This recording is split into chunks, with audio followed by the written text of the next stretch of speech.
श्री देवव्रत आचार्य जी, राज्यपाल महाराष्ट्र राज्य, हमारे तहसील से और आए हुए सभी किसानों की ओर से मैं आपका स्वागत करता हूं और आपको मैं सप्रम नमस्कार करता हूं।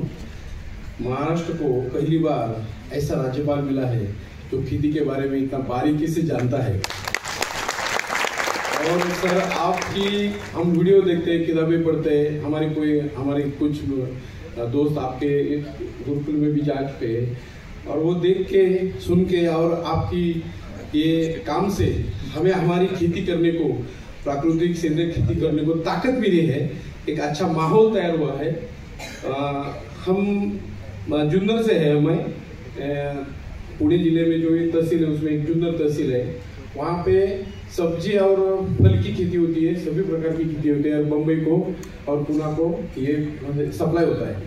तो हमने एक एग्रीकल्चर ग्रेजुएट इकट्ठा होके एक शाश्वत फार्मिंग फाउंडेशन एक तैयार किया और 2019 में उसकी स्थापना की और 2005-6 से मैं एक टेंड्रम थ्योरी प्रकार में संशोधन कर रहा था। हमारा मुख्य उद्देश्य था कि ग्रेप्स और पोमोग्रेनेट में जो रेसिड्यू आते हैं तो लास्ट में जो हम दवाई छिड़क नहीं सकते, उसके लिए कुछ अल्टरनेटिव ढूंढे। तो हमने सुभाष पालेकर जी के आर्क का भी प्रयोग किया पहले। उसमें जो थोड़े प्रॉब्लम थे वो निकालने के लिए EM solution, effective micro organism solution इस्तेमाल किया और वो करने के बाद बोटेनिकल एक्सट्रैक्ट में हमें एक बड़ा बदलाव आया। तो क्लियर रेड कलर का सोल्यूशन मिलता है, एक अच्छा सा मीठा गंध आता है उसे, और जो भी उसकी प्रॉपर्टी है, जो भी डिसीज और पेस्ट कंट्रोल करने की, वो दुगनी हो जाती है। कीपिंग क्वालिटी है या कीपिंग यानी कि उसका शेल्फ लाइफ है वो लगभग 3 साल का बन जाता है, 3 साल का।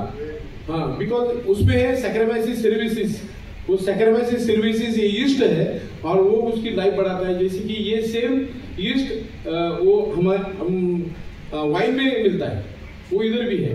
तो इसलिए ये जो सेंद्रीय खेती करने का बोले तो लोग क्या बोलते हैं कि रोज काम करो, ये करो, वो करो, मगर टेंड्रम थ्योरी ऐसा मॉडल है, यहाँ पे आप आपकी निविष्ठा है, जो भी खेत का वेस्ट है या फिर वनस्पति है उससे तैयार करते हैं, एक ही बार करते हैं और 2-3 साल यूज कर सकते हैं। That is very easy, non energy consume, क्योंकि एनर्जी सोर्स है माइक्रोब्स। तो उसमें 3 घटक आते हैं सर। एक होता है कि drum for the soil, 5 drum for the soil, उसमें हम ऑर्गेनिक कार्बन बढ़ाते हैं, देन न्यूट्रिशन देते हैं और माइक्रोब का उसे सप्लाई देते हैं जमीन को, ताकि ये देने से फिर ऑर्गेनिक कार्बन जैसे बढ़ गया, माइक्रोब बढ़ गए तो जमीन एकदम प्रोडक्टिव बन जाती है। और स्प्रे के लिए हमने जो भी ड्रम तैयार किए हैं उसमें है 2 है फंजीसाइड, उसमें EM2 और दूसरा क्रैप सोल्यूशन है। और इंसेक्टिसाइड के लिए हमने 3 सोल्यूशन तैयार किए हैं, उसमें है EM डेसिकेल, EM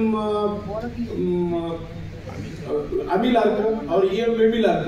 एक मिलीबग को कंट्रोल करता है, एक रेड वाइन को कंट्रोल करता है और एक बाकी कीड़ों को कंट्रोल करता है। तो एक साइकिल से अगर हम दे, एक के बाद दूसरा, दूसरे के बाद तीसरा, तो लगभग सभी कीड़ों का ये सामना कर सकते हैं। और अंगूर में हमने 60 डे के बाद सर अभी सिचुएशन ऐसी है प्रैक्टिकल कि इतने सारे केमिकल हमारे बैन हो चुके हैं कि हम दूसरे केमिकल यूज नहीं कर सकते, क्योंकि वो केमिकल का डिटेक्शन अगर फूड में आ गया तो वो रिजेक्ट हो जाता है सैंपल। तो हम अंगूर में 50 डे के बाद या 60 डे के बाद लगभग आधा जो टाइम है वो बोटेनिकल एक्सट्रैक्ट पे निकाल लेते हैं।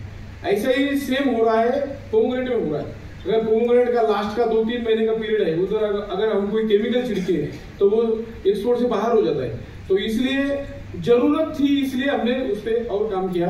तो इस प्रकार से हम हमारी निविष्ठा है, जो भी वनस्पति है, जो भी रॉ मटेरियल गिरा है हमारे इर्द गिर्द, उसमें फिश का भी यूज करते हैं सर।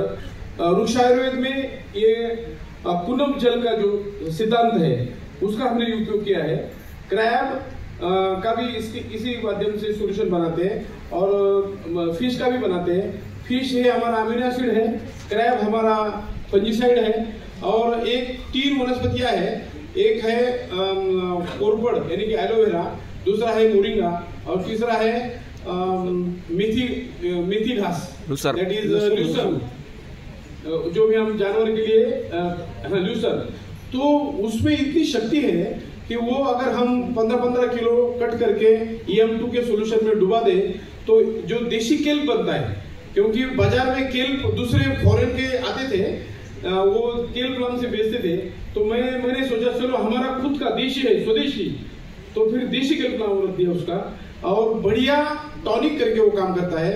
इस प्रकार से हम खेती को फंजीसाइड, पेस्टिसाइड और प्लांट टॉनिक ये तीनों दे सकते हैं।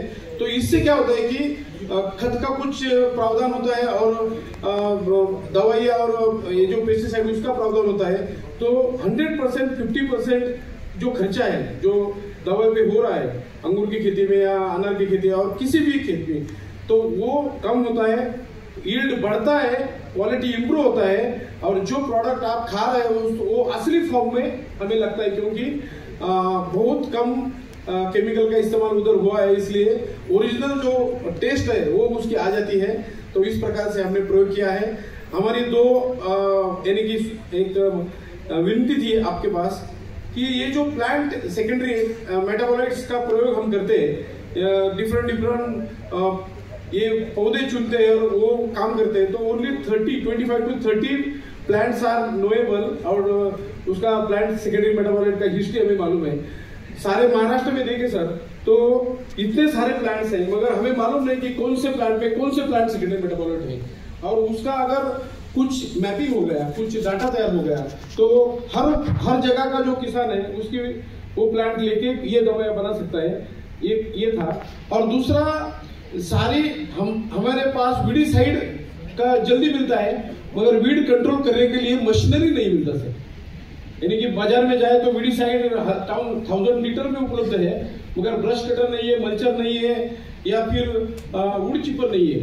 तो उससे क्या होता है कि वो जो मटेरियल है प्लांट बॉडी का वो वेस्ट हो जाता है, लोग बर्न कर देते हैं। अभी लोग चाहते हैं कि मैं मेरा क्रॉप रेसिड्यू या जो भी है वो जमीन में डालूं, मगर उसके लिए अप्रोप्रिएट मशीनरी नहीं है sir. It is the need of the time.